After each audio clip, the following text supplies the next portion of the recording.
Hi, garden friends. Hey, I wanted to give you an update. It's Wednesday, June 3rd, I think is the date.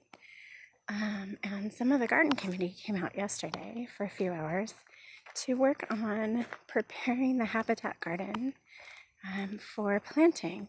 We're not going to plant everything in the habitat garden this weekend, but we're going to get probably about 50% of the plants that we have planned in the ground with the help of some of our 5th grade and 4th grade families.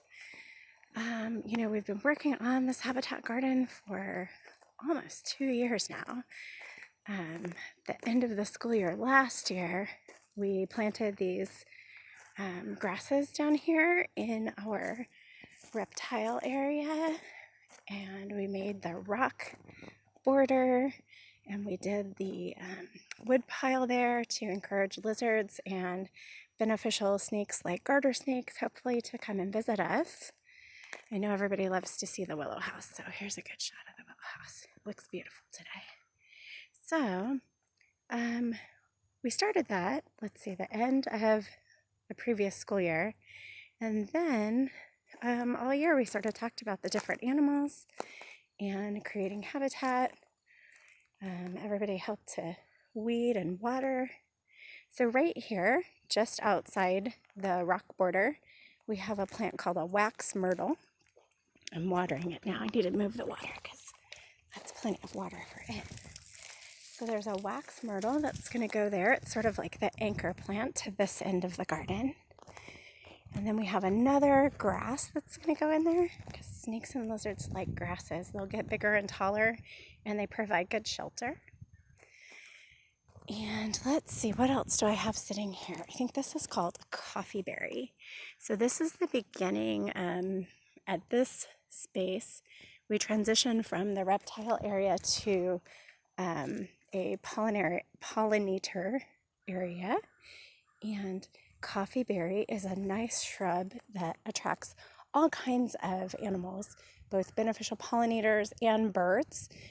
So hummingbirds, all kinds of birds.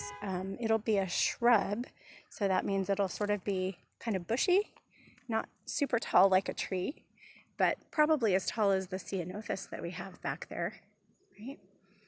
So it's a little small right now, but it'll grow. We're going to give it a good home and plant that one. And there's another coffee berry right here. So those two sort of edge off that section. And then look at this pretty plant. This is called Seaside Daisy. And there's sort of a lavender one and a white one.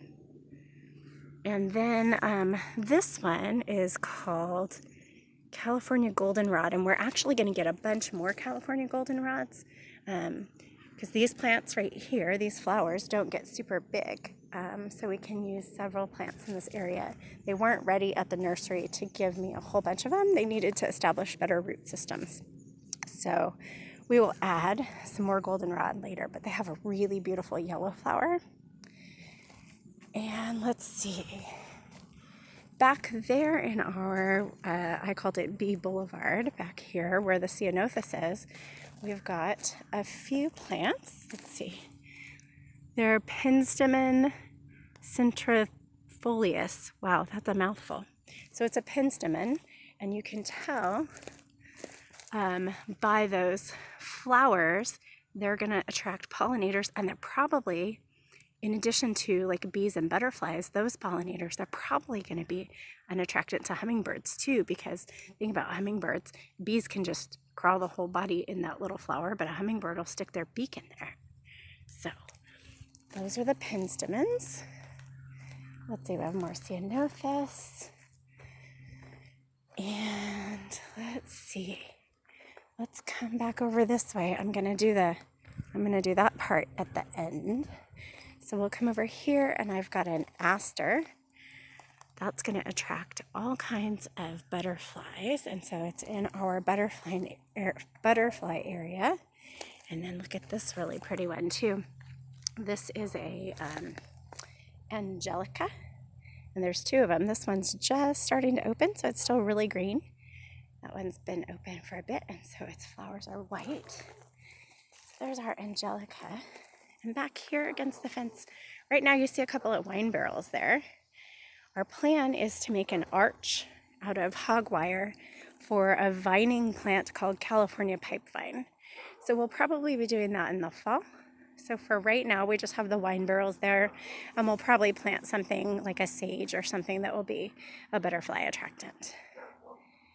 Okay, and then here we have, I think this is twinberry. Let me look. Yep, that's a twinberry.